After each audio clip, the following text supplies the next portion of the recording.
Hello, good morning, good afternoon to Taiwan. Micki Kozuschek from Lezyne. Thank you so much for joining Wolfi's talks. I'm very happy to speak to you, that you take the time to speak to us. Welcome to the show. Thank you. Thank you. All right. Micki, So you guys sort of asked, you want me to tell you something or you go ahead? no, You I asked ask more things. I know you are a triathlete, and I always ask the guests, so the minute before the race starts, were you relaxed? Were you excited? Were you nervous? Or when you're in the water getting ready to run and cycle and swim? So how was the last minute before the race started? First of all, I used to be a triathlete. That is a long time ago. But I was one of the first German triathletes. And what did I do right before the race? Believe it or not, I would do some very interesting stretching to stretch my lower back.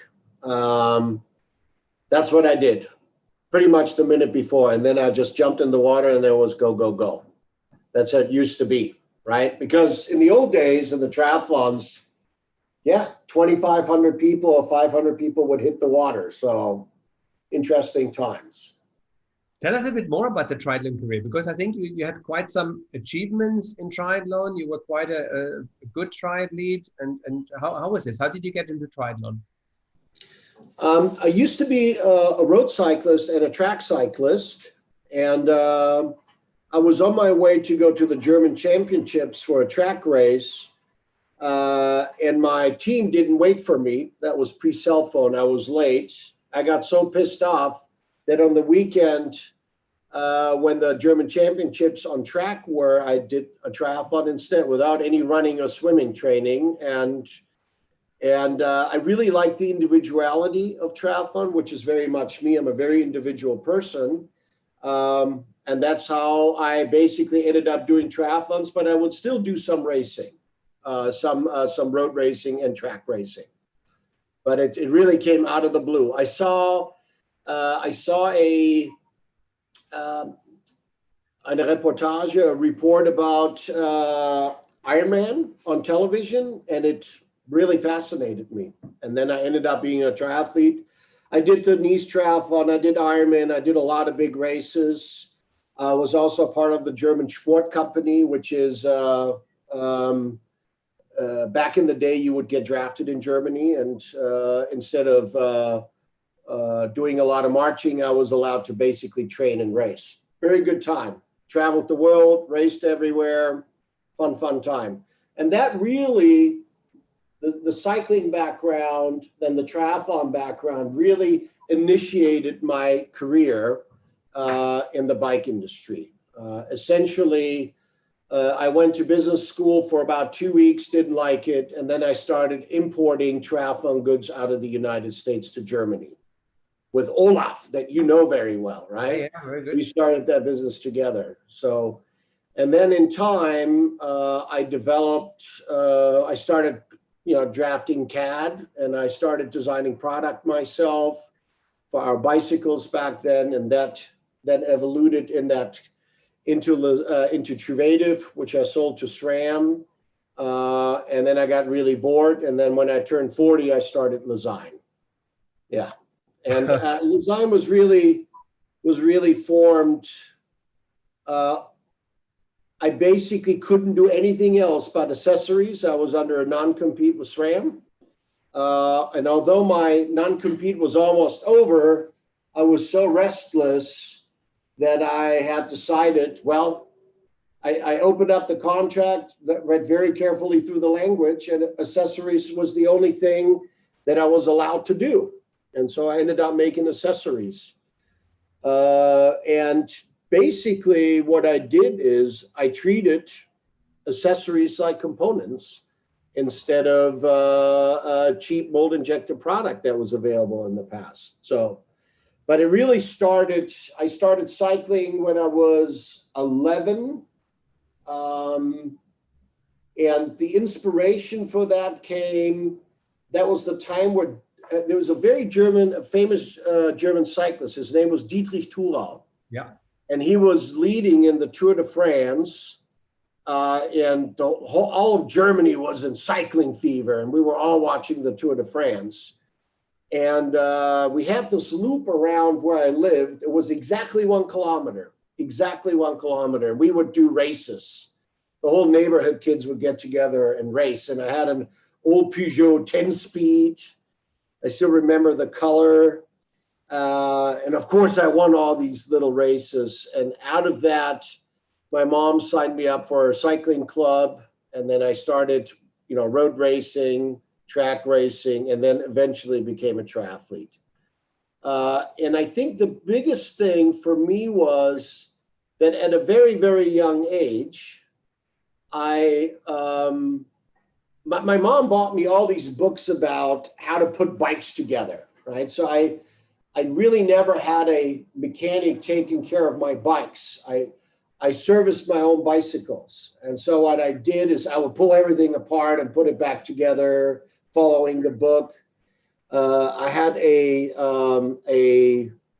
VAR suitcase full of tools that my mom got me, I think when I was 13, and I could plane head tubes and cut bottom bracket threads. And so just by tinkering with bicycles, doing my own bicycle assembly, I really adhered to the technical side of what then ended up that really made my career. So I did a lot of mechanical work myself. Actually, everybody came to my house if they wanted any work done on their bike because I had the shop tools.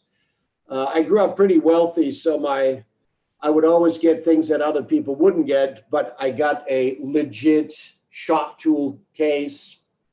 And with that, I was able to service anything that I owned. And the only thing that I was never very good at is lathing wheels. That was never good. But besides that, I was able to do anything on a bike.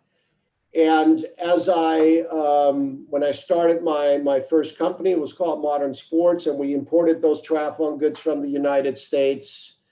It became very clear the deliveries out of the United States were always really bad. And then I really started designing product myself. But I don't have really any formal training for product design or CAD or any of that. So I just started it on my own, totally self-taught.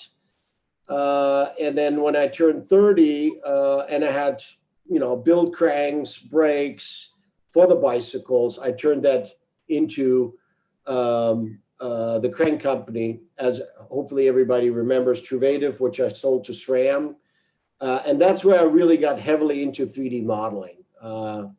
So my background was I built a lot of mechanical parts myself in 3D. And when I started Truvative, again, I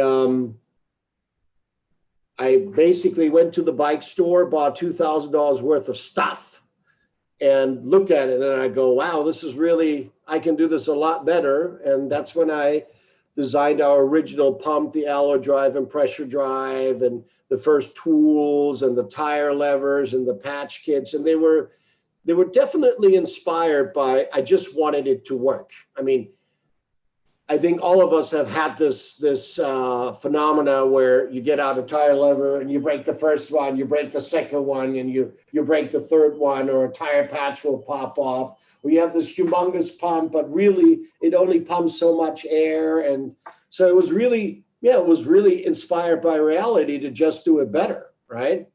And coming out of the component world into the accessory world gave me an opportunity. But of course, I came in with, Truvative.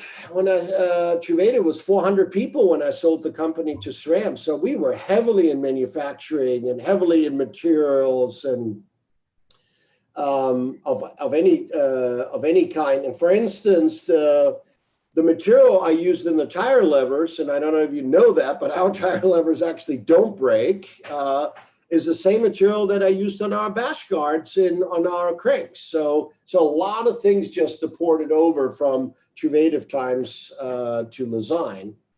So I'm almost 54. No, I am 54. So I started Lezyne 14 years ago. And it's been a blessing because I've been able to touch so many different product groups that I maybe would have never touched if I would have continued to own Truvative. I would have probably made cranks for the rest of my life and gotten super bored. I'm really busting your little spiel, Oh, very good. I love it. So, yes.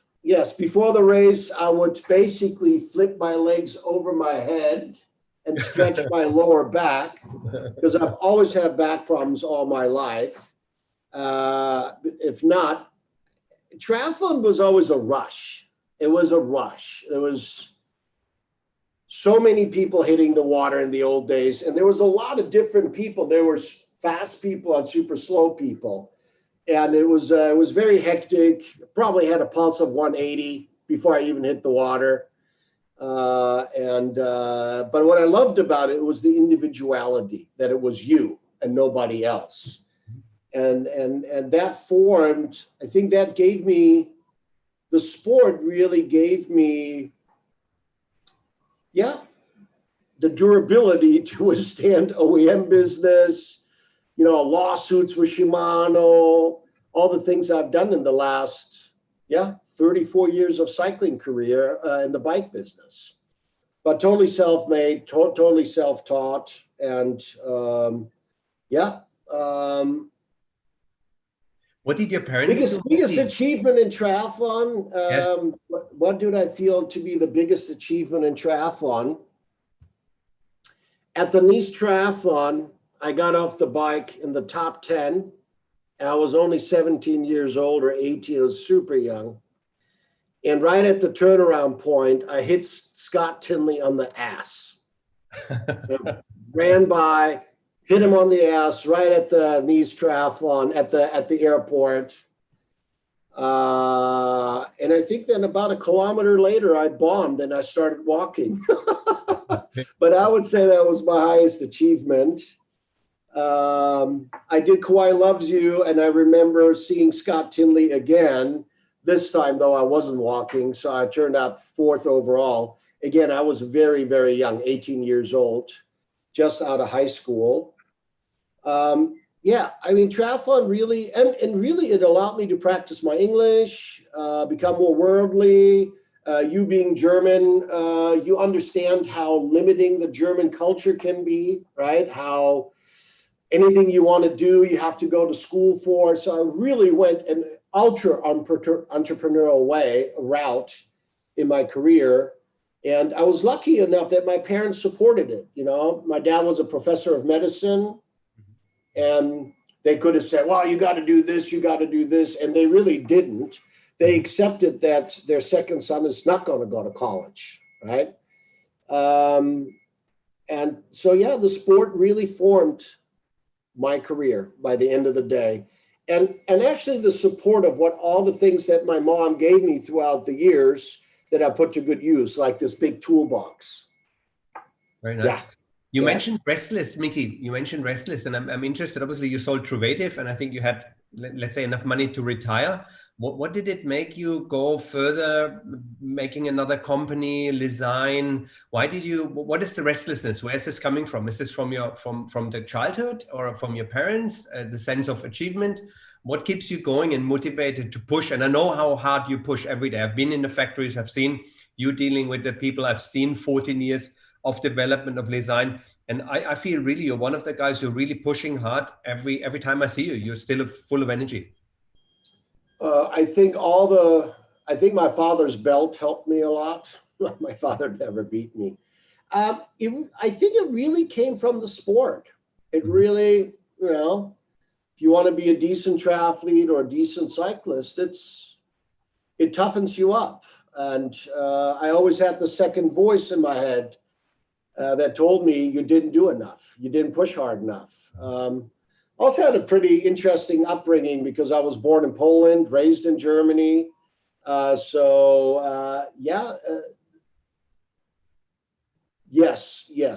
My mom pushed me hard to become a good athlete. And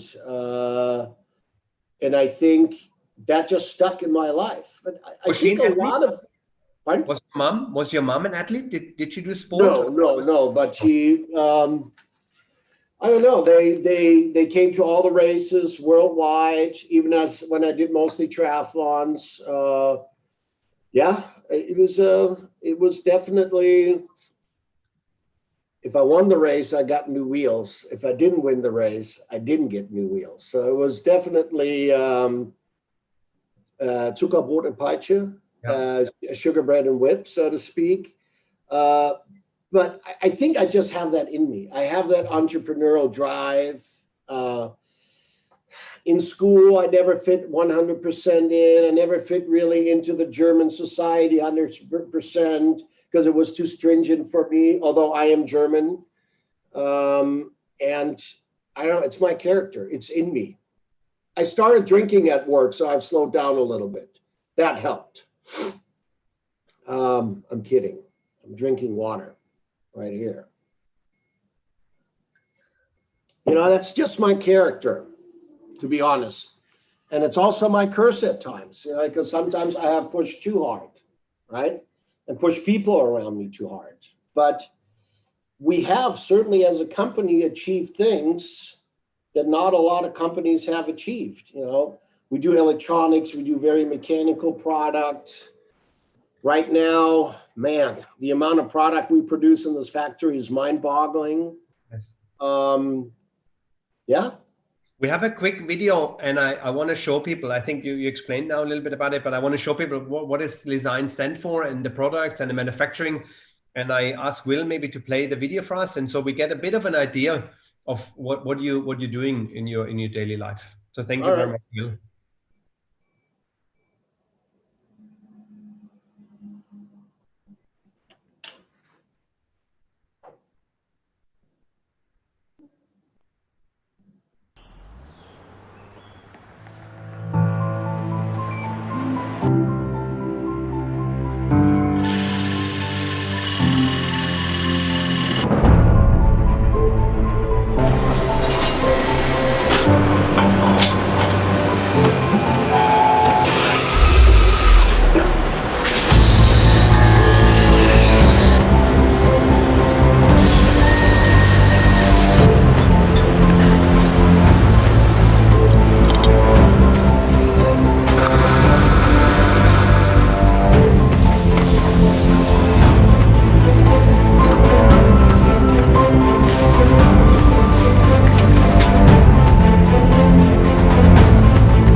Wow. How Yeah. do you feel, Micki, when you see all these things you produce and how many people you reach with your products? Have you time sometimes to reflect on all what you achieve? Of course, I reflect daily. First of all, I go, man, this was all a lot of work. Yes, I feel a lot of pride. yes, Um, I feel a lot of pride because, um, watching just this video, we produced this in house ourselves. yes. So we have our in-house videographer. So we have a very good, strong marketing team that can put stuff like this together in a heartbeat. Then I'm looking at all the different products. I know what goes into it because I'm mostly on the product side. I work with Terry, our engineering manager, mostly in R&D. I'm, so to speak, the design police here. I don't 3D model myself anymore, but I used to do a lot of it. I built all our initial product. I just, and when I'm looking at the factory, because this factory didn't exist, and I built it, I think now about 10 years ago, and how many improvements we had to make throughout the years, and how many amazing floor people I have that are working downstairs right now putting your order together, Wolfi. Good. Thank you. And yeah, it's a real brand. It's an engineering manufacturing company, real people. Right now I have over 200 people in the factory. So yeah, it's a pretty responsible job. Yes. Although I try to tend to live my life irresponsibly. No, it makes me proud. Yeah, I feel good about it. And I think all of us in the bike industry have one thing, is we sell a good thing. We sell recreation, health, hopefully good product, but not too much money. Lezyne certainly is not an overpriced product. We really try to give the end consumer his money's worth, so to speak.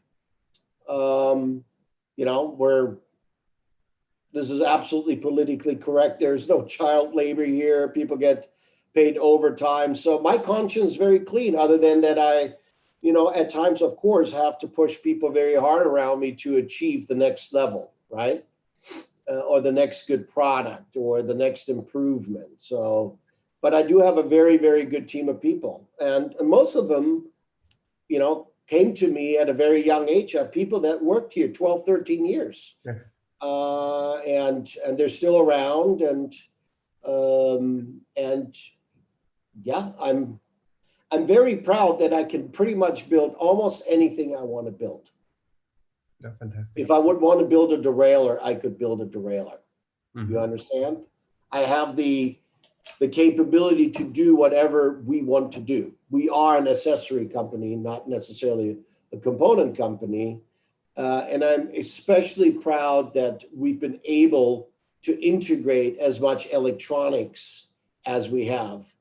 And when it comes down to electronics, we have everything in-house. I'm looking at my electrical engineers right now out there. They have their own sphere, their own testing over here. I have my own programmers. So everything's in-house. It's a very powerful team. It's a very powerful symbiosis of good people that get to do good things and get paid for it. Where do you get the inspiration? Where do you get the inspiration from for new products? Are you going out and seeing things, or is it mostly problem solving? Is it somewhere where you saw something and said, okay, from other industries, from other things you use, and you think, okay, I need to make this better? Or how do you go about your day and about finding new products you want to produce?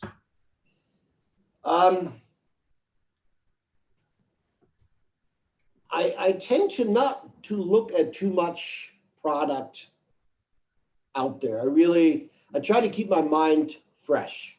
Mm-hmm. So I'm not the guy that walks around all the trade shows and looks at the latest trends or look at my competition. Once we decide, unfortunately, with the kind of overhead that I have, keep in mind we have a U.S. office with over 30 people as well. Mm-hmm. I have a lot of overhead. So unfortunately, we have to think commercial. So we need to make product that can reach a certain sales volume and that brings in X amounts of dollars. So once we decide, Wolfi, you might have a good idea, bring it to me, or we have an internal forum of people. What are we going to do next? And at that point in time, we kind of see where the market is at, what our other people are doing. And then basically I dissect it and try to make it better. Yes. So there's no specific thing that I get inspired, other than I do really like architecture. I do like fashion. I like to look at other things. I love going to Europe and getting inspired by beautiful things. But I'm not looking for too much inspiration from the bike industry itself. So in other words, I'm not trying to copy and ship fast, is what I'm trying to say. And I try to keep everybody pretty pure. And when it comes down to the product and what it should do is, engineered design is a very clear message. It has to work and it has to look good, right? And what that is really doesn't matter. It could be a kitchen product, right? And I tend to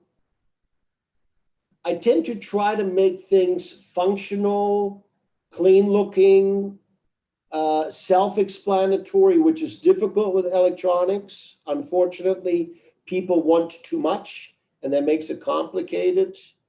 I'm certainly not the over electronical guy anyways. I represent at Lezyne the low-tech guy, and then we have the high-tech guys. So I need to remind the high-tech guys that it needs to work, right? But yeah, I don't, it's more that we've developed a formula. Once we decide what to do, then we make it work and we make it look good and we ship. That's what we do. And Wolfi, you've been a customer of ours for a long time, and you've seen it time after time that the one thing that this factory, this company, this brand stands for, this team stands for is we will ship. And so it's really, we're from start to finish, we're able to do anything we want to do, but I also say no a lot. I tend to not take too many risks with processes I may not be comfortable with. So we have a pretty broad range of understandings of processes and materials, but I'm conservative. I try to use what I know that works. Does that make sense? Yes. I don't have to falsely, for instance, there's no need to make a titanium pump. It'd be heavier, crazy expensive. There's really no advantage. We're not a fashion company, right? We're not. So I have a really hard time when I'm asked to do things that don't necessarily make sense. As long as they work and they look good, I'm okay with that. But yeah, the inspiration is always product driven and really function driven, right? Like a tire lever, right? You want to make sure that you can get under the beat, can lift the tire over, and the darn thing doesn't break, right? A patch should stick onto the tube, right? If it doesn't stick, it will not plug your hole. So I really, everything, even when I build houses, whatever I do, I always bring it down to the essentials, right? For instance, I love kitchens. My wife is an amazing cook, and I really like kitchen and kitchenware. But we tend to look at it more from a commercial aspect, right? Do I have enough burners? Are the burners big enough? Do I have a big enough hood? So it's actually what I don't do is I don't make anything for myself anymore. The product in me is really separate. Does that make sense? It's I tend to not to I need to love it. It's this is the product. This is what it's supposed to do. This is our target audience. This is how much it's supposed to cost. And that just puts it all in place for me. And I just make sure it comes together and it stays true to Lezyne, engineered design. So no, I can't tell you any crazy stories. It's pretty utilitarian. The work with the teams and like RG2R and Lotto Sudal and maybe pros like Dynamic Askill, do they have influence? Do they come up with good ideas? And how much does it help you to come up with better products? Working with pro teams, that was a different experience. That's an extreme group of people that have extreme needs. And yes, we've learned things from them, but at times it can also be very difficult to work with them, okay? Because it's a little bit of a moving target. And I tend to think, of course, I want our product to work with pro teams, etc. But they are not the bulk of the market, right? Their needs are different than, for instance, your needs are, right? And when you work with pro teams, it takes a lot of time. It really takes a lot of time, a lot of communication, and we do it. But I think the best results for ourselves we get when we just stay focused on the product. What are we making? We're making a light. We're making a tire lever. We're making a pump. And a lot of people have a lot of great, crazy ideas. But then again, the product is supposed to cost that much money. So this is going to sound really arrogant. I really don't listen to too many people at times. I'm more driven by what I want this product to do at that particular price point. Does that make sense? And I think sometimes you get confused if you listen to too many people and too many opinions. I think you have a clear vision and you're long enough in the industry and you're so product driven, you're a good engineer yourself. You don't need to listen to someone because you know this would work and this would not. And I think it's interesting. Yeah. There's another product I really like. Yeah, please. We actually had this discussion today. Nico has talked to various customers and nobody seemed to have had any good ideas. And so I just went, well, here we go again. We just got to do it ourselves, right? And I do have a very good internal team that has very good judgment, like I do now after years and years. And again, I don't make anything for myself. That we seem to always stay ahead of our competition without me trying too hard because we keep it that simple, that focused. What's the biggest surprise of the products when you produce something and you said, okay, I'm not sure if this is going to work, and you were so surprised that it really hit the market as well? Or is there what would you say is the biggest success you produced with Lezyne? Lately, it was the pocket drive. So, our sales manager, Nico, said, oh, we need a pocket drive, blah, blah, blah. And I was really against producing a very small stroke pump, very simply because it's very difficult to reach enough pressure because you have so little volume, right? So I said, okay, we're finally going to do it. I took that project on with one of my engineers and I looked at everything that was out there and all the frustrations I had. You're pinching your hands, you're ripping off your valve core, all these things that you see with these ridiculous lipstick pumps, as I call them. And I just, very carefully went through, we put the right radii, we did a lot of little testing. Am I going to pinch my fingers? And so we created a pretty honest little pump. We really did. That blows a lot of air for its size. Super sexy, super small. I've shipped 500,000 last year. Wow. Crazy. Maybe I should give Nico a raise. What do you think? Yeah, maybe a little bit. He doesn't need it. But that was a big surprise where I was so against it. I listened to it.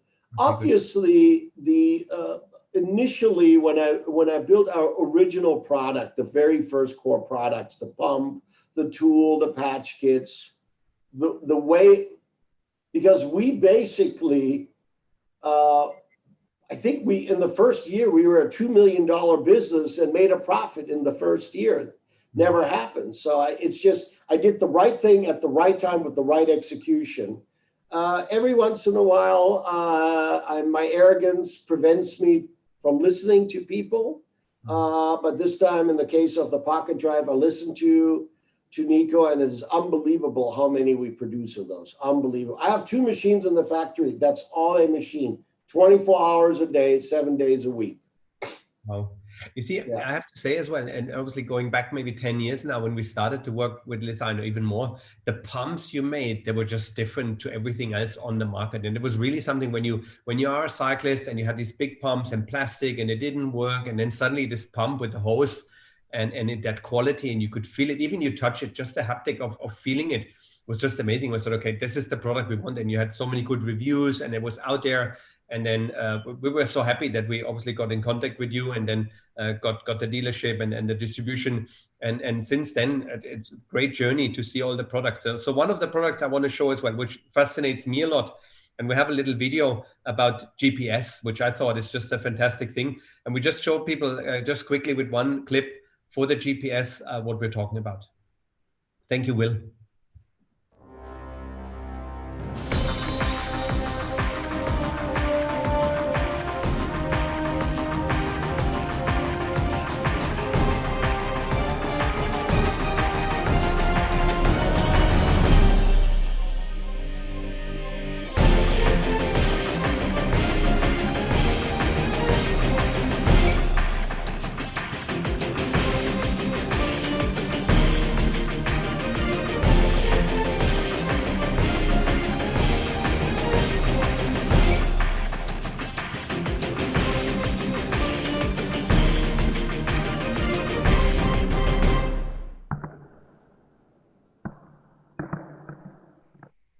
That computer, by the way, broke.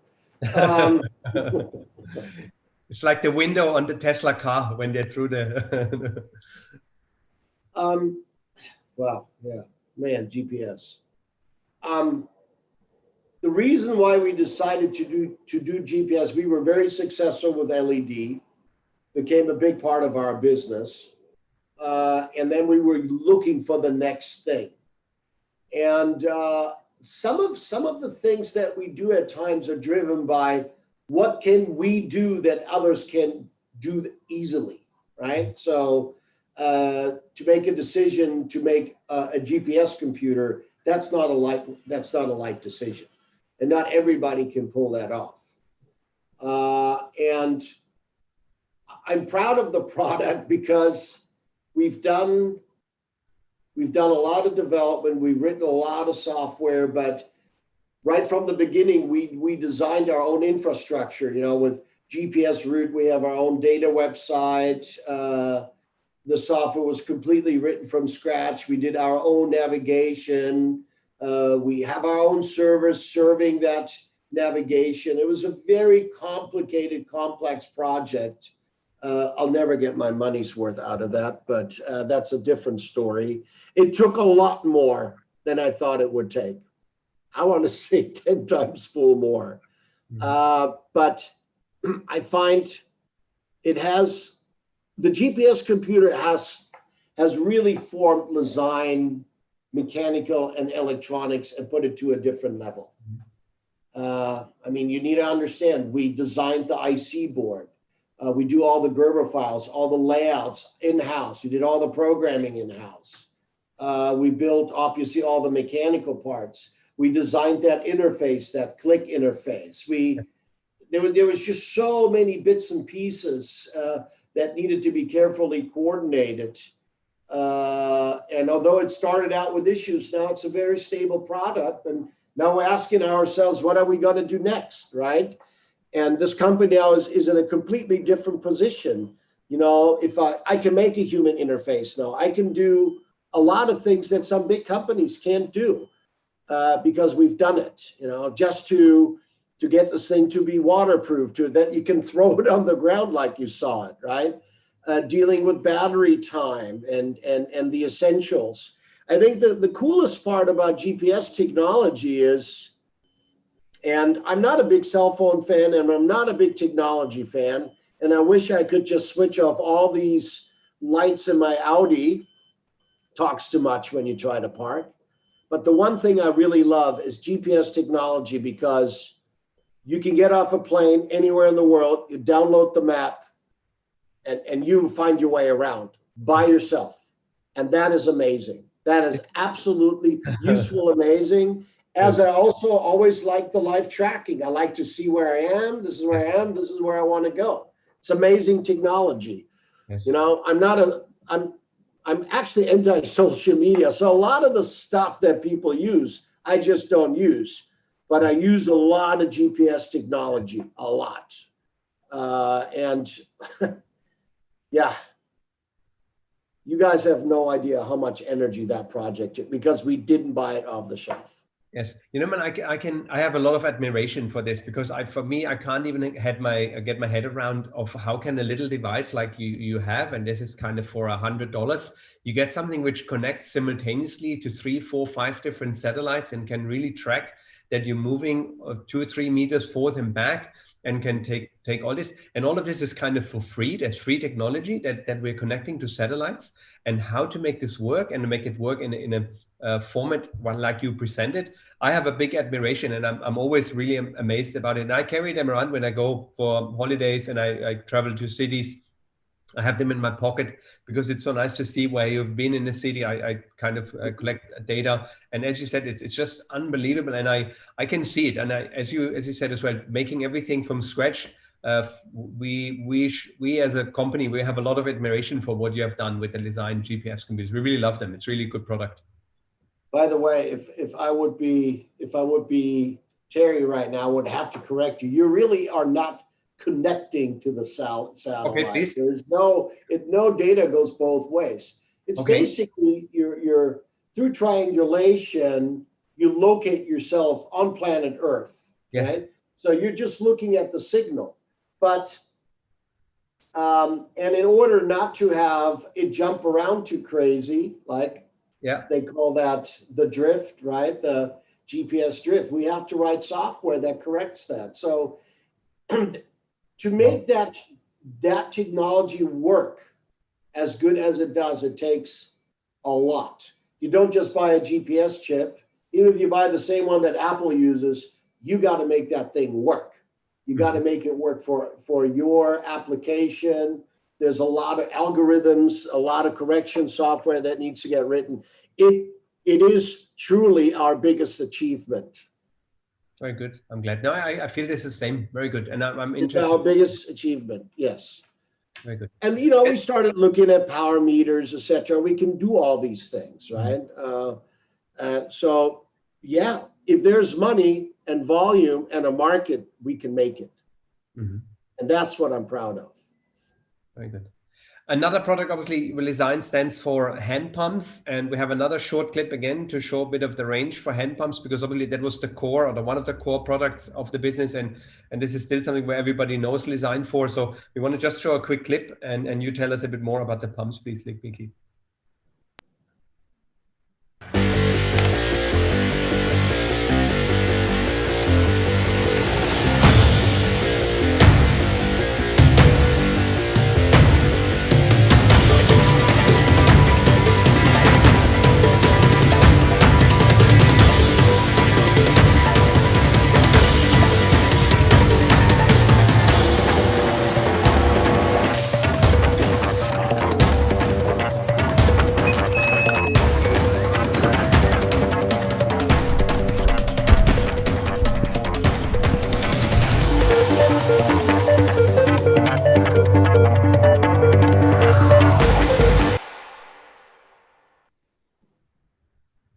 Wow, really cool. This was the mini pump, the mini drive you were speaking about, the small pump you just invented. Pocket drive, yes. Pocket drive, yes, sorry. Well, essentially the pumps are, I wish I could tell you something else. The basic system of a pump is always the same, right?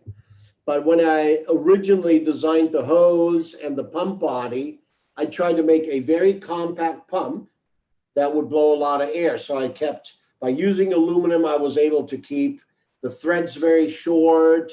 So when you look at, and with a handle over design, I was able to achieve very long strokes with a very small, compact size. And we just have it in a lot of different variations, obviously, depending on your desired pressure. You need to have different diameters, bigger diameters for bigger volume tires, smaller diameters. The smaller the diameter, the easier it is to pump. So the road drive and the pocket drive are designed for, pressures over 100 PSI. It's very simple technology, but if your hose doesn't work right, I just talked to quality. I said, did we ever have this hose fail in QC? They said, never. We produced millions and millions of pumps. We never had a hose bust on us. So it's just this very solid design. But you know what?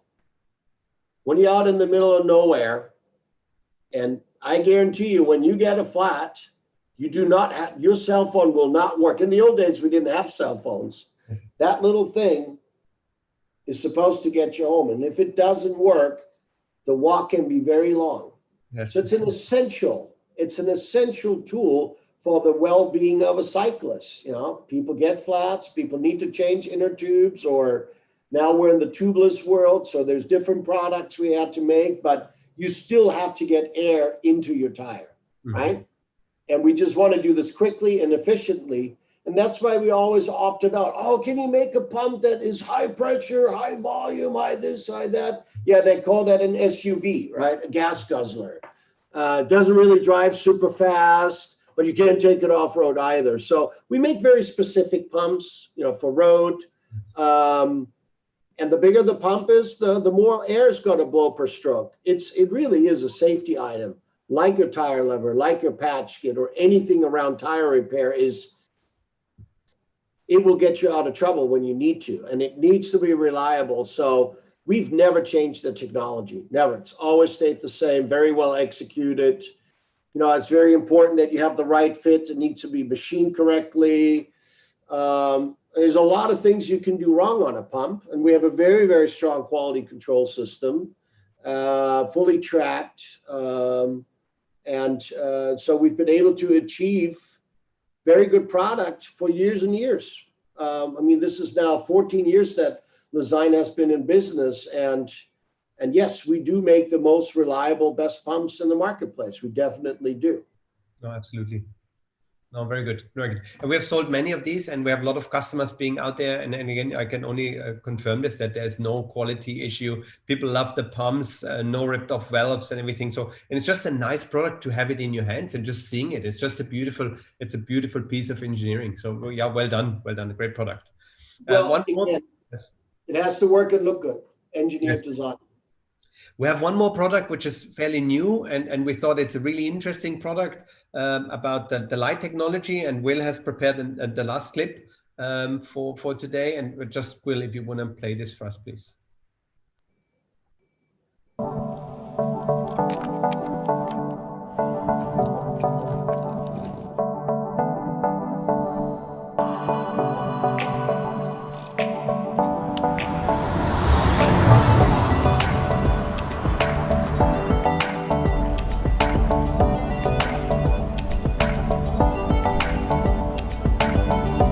Alert Technology by Lezyne.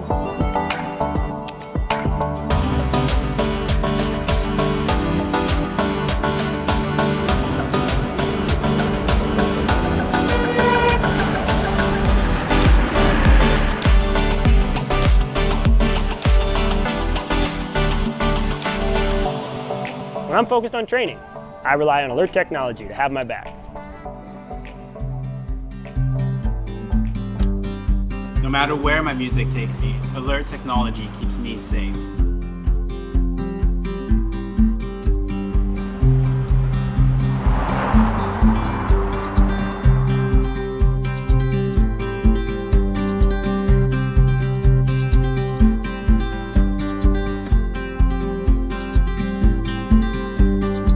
When visibility drops, I count on Alert to step up.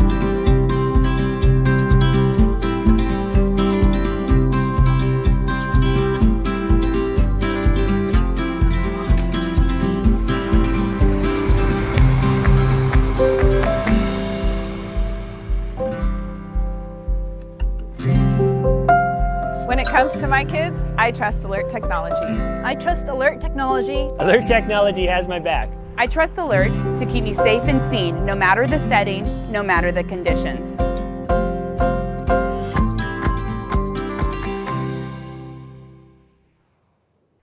Wow. Yeah. Well Beautiful done. people, beautiful video, right? We don't sell guns. Yes, good. Yes. So yeah, beautiful. You said it before, and I think this is really something as well. What motivates me a lot is how many people we reach and how much positivity we get into the world. And we're doing a good product. I think we can sleep well at night. We do something for the community. And you saw the kids on the bike, the people racing, the people riding, just enjoying themselves. And I think products like Alert Technology really make this safer, especially here in Dubai. We ride a lot in the night, and visibility is a key feature. Can you tell us a bit more about Alert Technology, what it does and how it works? Well, basically, it's not really a braking light. It uses an accelerometer, and that accelerometer detects the change in acceleration. Again, we have to write a lot of software. So as you're slowing down, as if you were braking, the light starts blinking like a brake light would. Okay, and I think just to not just talking about Alert, the exciting thing is how many lights we sell. It's actually our core product now. We sell over 50% of our business is actually lights, and it's a safety product. You would have never seen a $10,000 carbon bike with a light on the seat post, and that has changed. Right now, every bike uses some sort of light in the rear with daytime flashing, etc. And it's amazing how it, even in broad daylight, how daytime flashing increases your visibility, hence your safety. Because the biggest problem we have as cyclists is safety from motorists, right? And Alert is just that next level, right? You put it on your bike, it detects deceleration, and it alerts the motorist behind you, the cyclist behind you. And what you, for instance, blinking patterns are more visible than a solid bright light, especially not just at nighttime, even at daytime. So these bursts of bright light interrupt. When you look at a cyclist from the rear, the fact that something is flashing alerts me in my car behind you. Okay, and Alert just has taken it to a different level, right? It basically changes the flash pattern based on the speed, which makes it kind of like a brake light, but I can't legally call it a brake light because there's no mechanical connection to your brake. But it just increases your safety and your visibility in traffic, right? And most people at some point in time will have to hit some sort of traffic even to get to the trail, right? Yes. So it's a great technology. And it took a lot.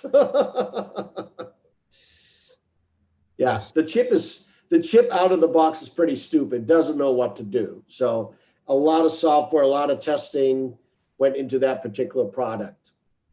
No, well done. Great product. We really love it. And I think it just shows again how much innovation you put into all of the products, and just not looking at they're the best product. You just keep on looking how to make them better. 2020 obviously was a year of COVID, and maybe we just tap on this. And what did you take away as a person and as a company? What did you learn from COVID, and what you're going to keep, and maybe things you're going to continue doing, which you learned in 2020? What is your thought on this? Ooh, that's a very complex question. So first of all, we in the bike industry, for once, could say we're the winners of this pandemic, right? Unfortunately, a lot of people died for it, so to speak, right?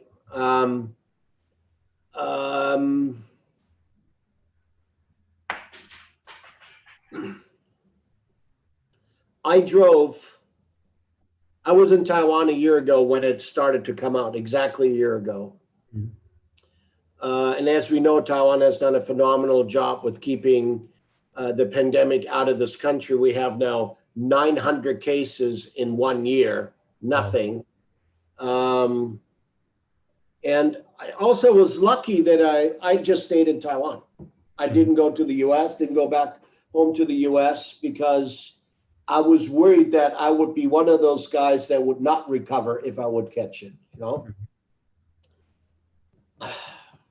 What have I learned?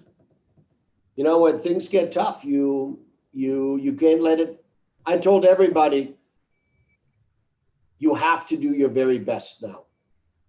You have to do the best in product design. We need to deliver. I, for instance, didn't cancel any orders.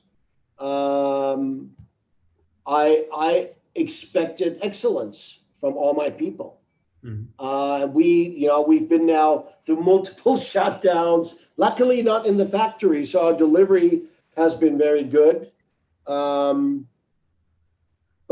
you know, we've had to learn to live with it and manage it, manage the people. We even had a case at work in the US. We managed this. I think if anything, it got us tighter together as a company. We were lucky there was no financial repercussions for us. Nobody got a salary cut. And, I've hired 60 people in the last 2 weeks. So we're definitely on the winning side. I mean, it's like when you go up a hill, when it starts hurting, some would say that's when the fun starts. Not really. If you want to get to the top of a big climb, it's going to hurt, And it was a interesting year where my management team, myself, we always had to adjust to something, right?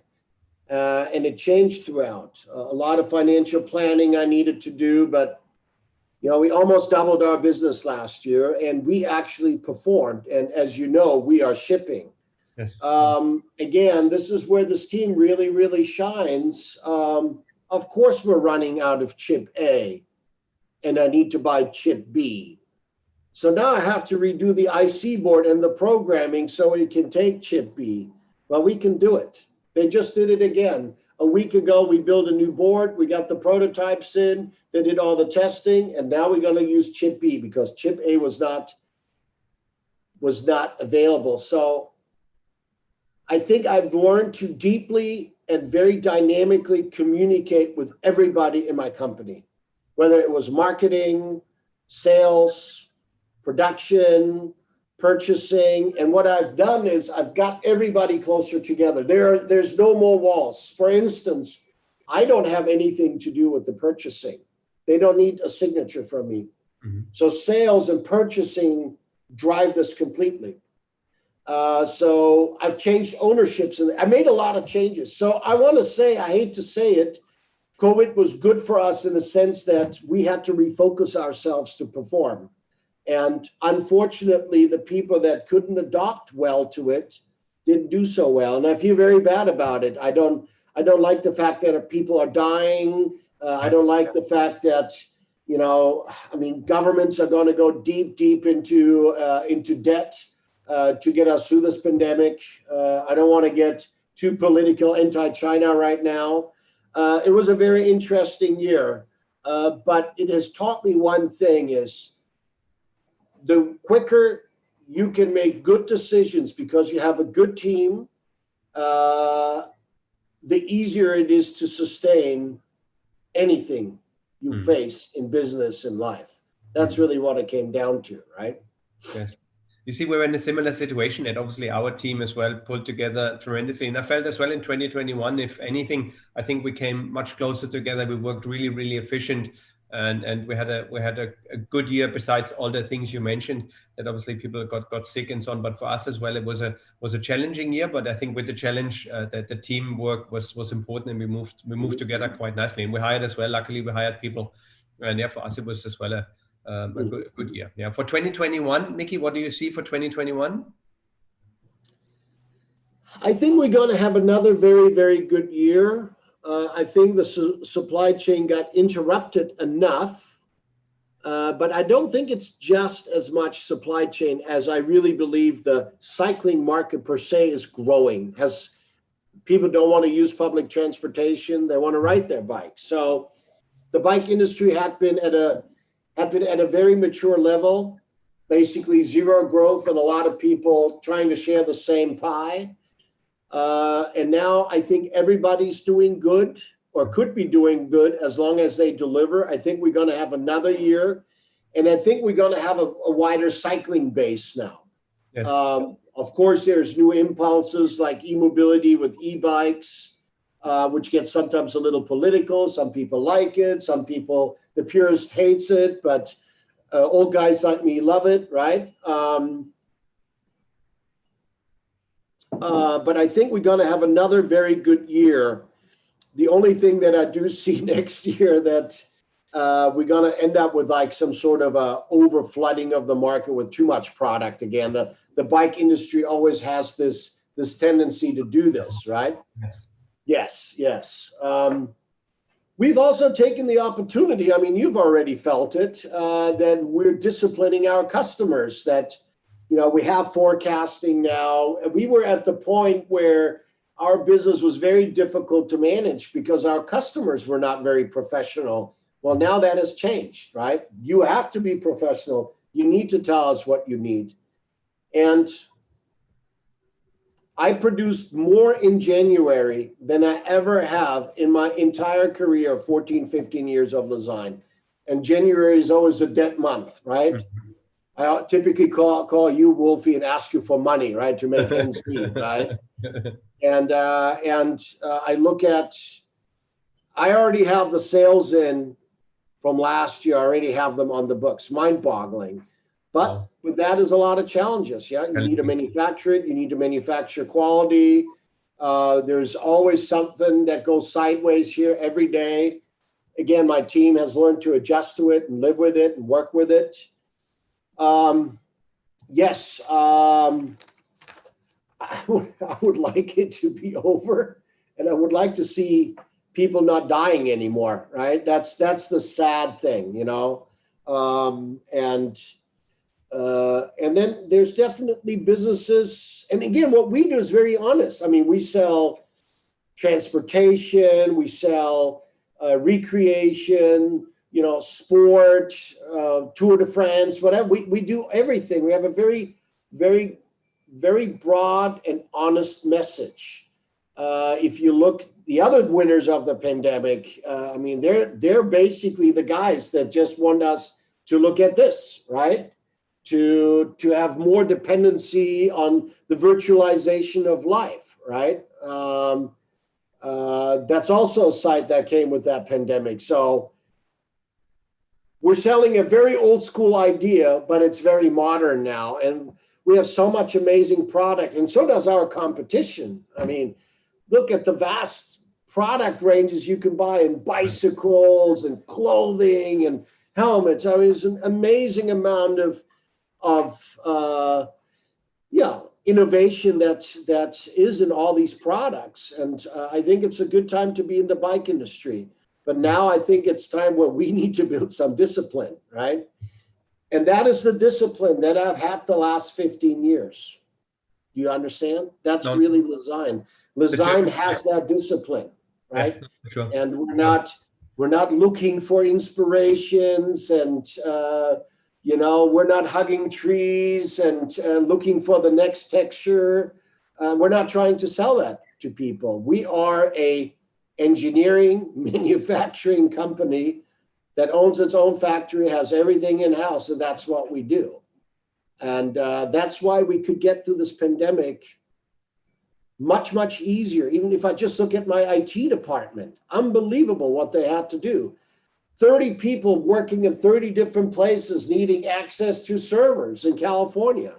Mm-hmm. I mean, all of a sudden the government says, guess what? You guys all have to go home. You know? I do have to say the people made it happen, and those people are all better people now, right? And you would have to say the same thing, right? Absolutely. Absolutely. I always ask the people when I have them on the show, if you write a book about your career, what is going to be the title?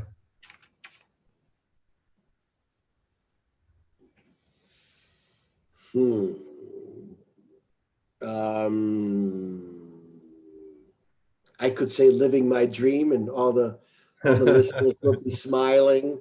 Micki Kozuschek, living the dream. Why not? What would be the title? Is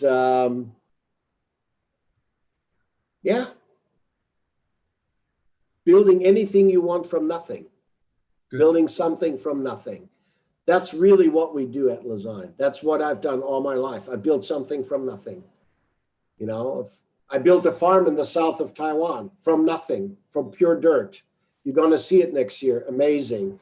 So that, building something from nothing. That's it. That's good. I like that title. It's very good. Something from nothing.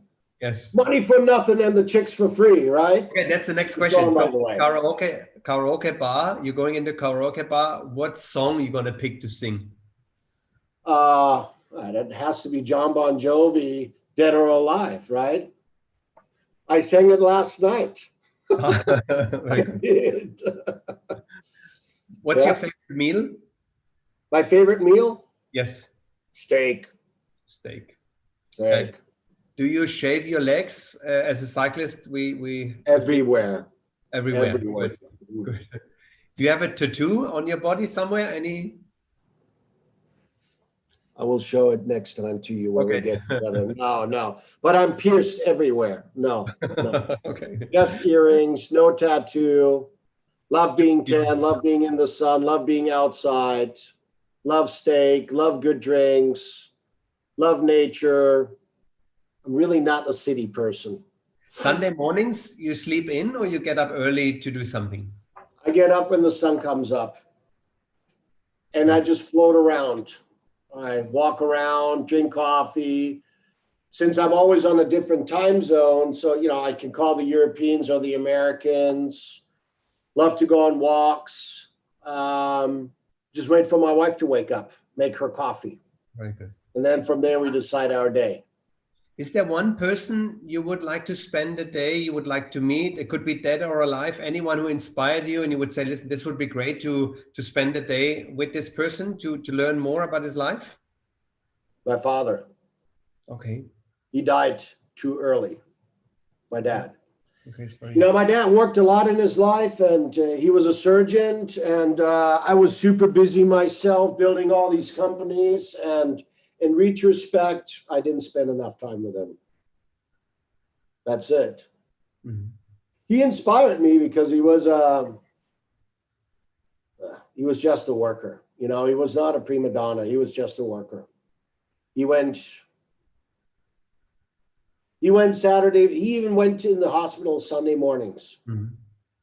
And I would, because he got up very early, I got up very early. We would meet for what we called back then coffee. I've developed a much better coffee culture now.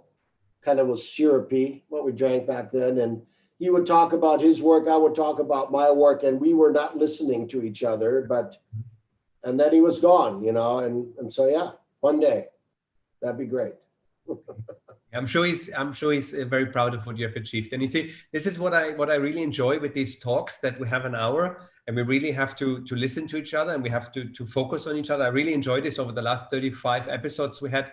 It was really good. And one last question I ask people, is there any piece of advice or wisdom you would give to viewers, you would give to young people? Anything you said, listen, this is a kind of a mantra, how you live your life, any kind of slogan, quote you like? Don't give in to too much virtualization. Keep things pure. Mm-hmm. That's it. Talk, eat, enjoy nature, and don't let the Googles and the Apples of the world take your life completely over. That's it. Very good. Yeah. Hey, Micki, I'm conscious of our time. I don't know exactly how much time we spent, but it was really, really entertaining. And I hope the listeners and viewers enjoyed it as much as I did. And I just want to acknowledge you as well for all the things you have done. You put a lot of work, and we can see this. We can see the products. We can see when we're in Taiwan. We had the pleasure to visit you in California and in Taiwan and see how you run your company with your energy, and the products you produce with your team are amazing, and really people appreciate this. And sometimes I feel it doesn't maybe come across as much because you're not in contact with the end consumers, but how many people have bought Lezyne pumps, lights, and so on, and they come back to our store and they really say, listen, this is an unbelievable product. That's fantastic. We love it. And sometimes maybe the people in the factories maybe don't get to see this. They produce hundreds and thousands of pumps, but they don't get to see this. And I hope we could give them a little bit of an idea how much effort it takes to make the products and make them as well as you do. And I'm looking forward. Keep how you are, and keep innovating and producing and shipping and doing things, because you're doing some good things with your team for the cycling community. Thank you very much for that. Thank you. All right. Well, I think that's it, right? That's it. Thank you for your time. Hopefully it was entertaining. Yes, thank you, All Micki. the best. Yes. Happy people. Bye-bye. Thank you very much, Micki. See you soon. Yeah. And next week we speak with Monty from MAP, and I'm looking forward to speaking with him. He was working for us in Dubai, and now he's working for MAP. So I'm looking forward to have him on the talk. So thank you very much for your time, and thanks for listening.